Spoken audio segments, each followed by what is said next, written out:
அன்பான இறை மக்களே, உங்கள் அனைவரையும் நம் ஆண்டவராகிய இயேசு கிறிஸ்துவின் நாமத்தினால் வாழ்த்துகிறேன்.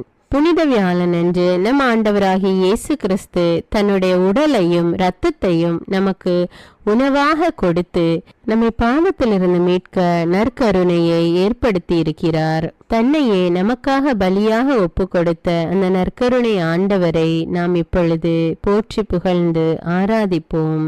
நித்திய ஸ்துதிக்குரிய பரிசுத்த பரமதிவ்ய நற்கருணைக்கு சதா காலமும் ஆராதனையும் ஸ்துதியும் ஸ்தோத்திரமும் நமஸ்காரமும் உண்டாக கடவது.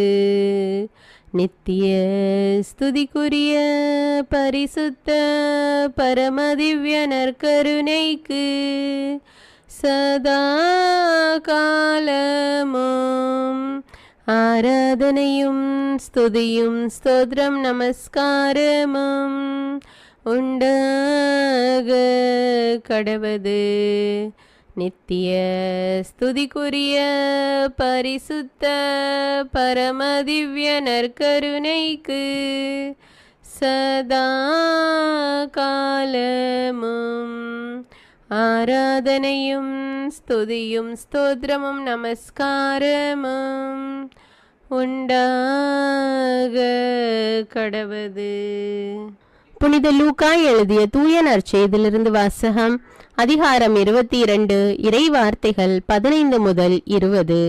இயேசு சீடர்களை நோக்கி, நான் துன்பங்கள் படுமுன் உங்களோடு இந்த பாஸ்கா விருந்தை உண்பதற்கு மிக மிக ஆவலாயிருந்தேன்.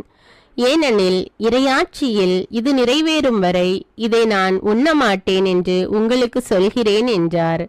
பின்பு அவர் கிண்ணத்தை எடுத்து கடவுளுக்கு நன்றி செலுத்தி அவர்களிடம், இதை பெற்று உங்களுக்குள்ளே பகிர்ந்து கொள்ளுங்கள்.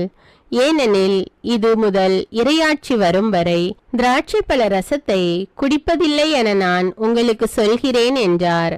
பின்பு அவர் அப்பத்தை எடுத்து கடவுளுக்கு நன்றி செலுத்தி அதை பிட்டு அவர்களுக்கு கொடுத்து, இது உங்களுக்காக கொடுக்கப்படும் எனது உடல், எனது நினைவாக இவ்வாறு செய்யுங்கள் என்றார்.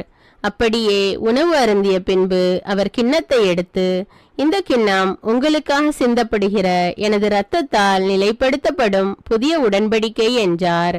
இது கிறிஸ்துவின் நற்செய்தி. கிறிஸ்துவே உமக்கு புகழ். என்னை உணவாய் உண்டு வாழும் சகோதரமே, உங்களை விட்டு பிரிந்து செல்ல எனக்கு துணி அளவும் மனம் இல்லை. உங்கள் உயிரோடு உடலோடு உணர்வோடு ஒன்றித்து